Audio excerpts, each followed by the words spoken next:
शास्त्रों में बताया गया है कि हर जीवात्मा को 84 लाख योनियों का चक्र पूरा करना पड़ता है।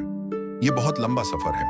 अनगिनत जन्म और अनगिनत दुख झेलने के बाद ही जीवात्मा को यह दुर्लभ मानव जीवन मिलता है। यह जीवन कोई साधारण बात नहीं है। यह केवल पुण्य और भगवान की कृपा से मिलता है। और इस जीवन का असली उद्देश्य है मोक्ष प्राप्त करना। सबसे पहले जीवात्मा को 30 लाख बार वृक्ष योनि में जन्म लेना पड़ता है। पेड़ पौधों का जीवन बहुत दुखद और निष्क्रिय होता है।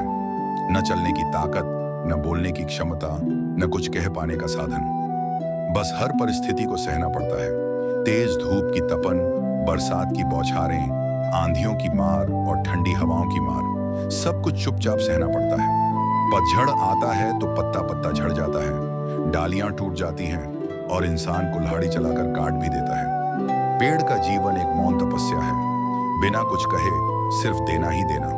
इसके बाद जीवात्मा को 9 लाख बार जलचर योनि में जन्म लेना पड़ता है। मछलियां, केकड़े, शंख, झींगे और कई अन्य जलचर जीव, उनका जीवन भी बहुत दुखद होता है। कई बार बिना हाथ पैर के शरीर, कीचड़ और पानी में रहना, सड़ा गला खाना और अक्सर एक दूसरे का मांस खाकर जीना पड़ता है। इस योनि में न भाषा होती है और न अभिव्यक्ति का कोई तरीका। बस जीविका की तलाश में हर पल भटकना ही जीवन बन जाता है। इसके बाद जीवात्मा को 10 लाख बार कृमि कीट योनि मिलती है, यानी कीड़े मकोड़े बनकर जन्म लेना। गंदगी, नालियों, मृत देहों और मलमूत्र में रहना। कोई पैरों तले कुचल देता है, कोई आग में डालकर मार देता है। यह जीवन बहुत छोटा, असुरक्षित और तुच्छ माना जाता है। फिर आता है 11 लाख बार पक्षियों का जीवन। पक्षियों का घर सिर्फ पेड़ पौधे होते हैं। उन्हें झोंक, कीड़े या जो भी सड़ा गला मिल जाए वही खाना पड़ता है।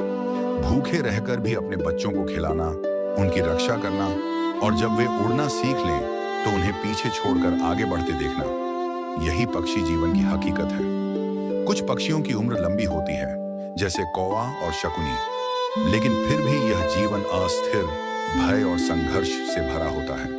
इसके बाद जीवात्मा 20 लाख बार पशु योनि में जन्म लेता है। यहाँ हिंसा, भय और संघर्ष आम है। बड़ा जीव छोटे को खा जाता है, ताकतवर निर्बल को सताता है। कोई घास खाकर जीवन बिताता है, कोई शिकार करता है। कुछ हल खींचते हैं, कुछ गाड़ी खींचते हैं और फिर भी उनके लिए कोई ममता या दया नहीं। बीमार या घायल होने पर वे बोल नहीं सकते।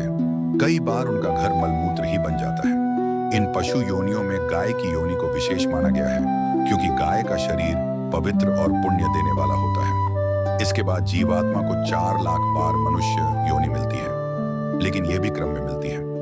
सबसे पहले वनवासी, पहाड़ी या जंगली समाजों में जन्म होता है।